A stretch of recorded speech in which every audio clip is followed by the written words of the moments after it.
reserved I am, right? Sorry? You can't have the good looks and the style and the wit, can you? Right? So you know I'm reserved. Anyway, she asked me to give a speech, and I think I've had enough of the drink to do this, really. The reason I think she asked me is because these dudes are always nice and formal, aren't they? They're so full of niceties. Some things just cannot be said, can they? Can they? Without upsetting people. Well, I don't care. I don't care. So what I've done is I've written a little poem. But before I do read this poem, I'd just like to say, Anne and Mandy did say to me, don't be too rude about this. Don't be too rude. For instance, one of these poems, one of these verses was really very good. It was about the chief bridesmaid. Yeah? So it's about, her name is Andrea Hunt. Right? Hold on, whoa. Allow me to rhyme with Andrea. Right? Anyway, sorry. Here's the rhyme anyway, and I'm sorry if it upsets anybody. It's purely intentional. Okay, here we go. Here we go. Here's the rhyme. Okay, it's called Marriage.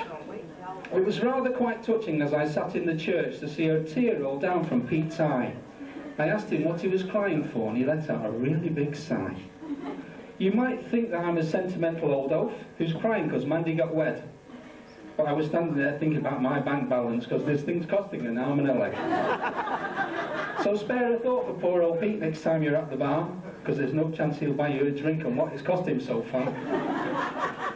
But then again, didn't Mandy look wonderful in a bridal gown and veil? To look at her, you wouldn't have thought that Pete got it at Ahmed's sale. We always thought in our family that she'd marry a policeman or fireman. Well, at least he's got a proper job, which is more you can say about Simon.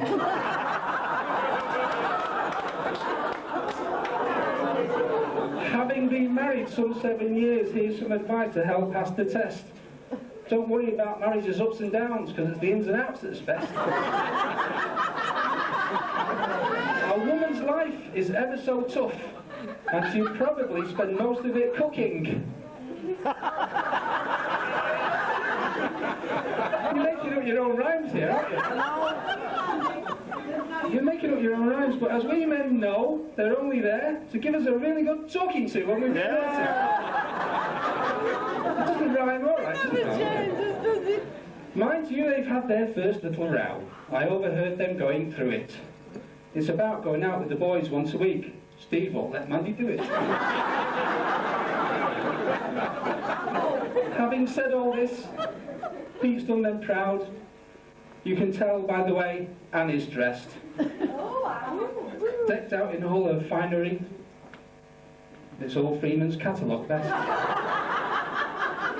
It was nice to see Simon wearing a tie. Dressed in his best bib and tucker. They're ahead of me here, aren't they? My dad's saying just like his dad. He's just a smooth little person. I have trouble with the rhymes. Anyway, listen. Mandy, now this is for you, Mandy, right? I've been told to make special mention of all the girls from BHS. They're very easy to recognise because they're wearing the same bloody dress. Another sailor, right? Don't forget all my friends all in the AA, Mandy said, and mention my boss if you can, because I'm after a swift promotion. Say he is a very nice man. Well, that very nice man is a woman. I'm sorry. Sorry about that. Anyway, it's too late now. I'm warned, but you know, the police will be out here in force. She said anything I said will be taken down and used in evidence, of course. To end this rhyme, I offer advice. Steve, are you sure your life is complete? She's turning out just the spit of her mum, and you see what it's done to Pete.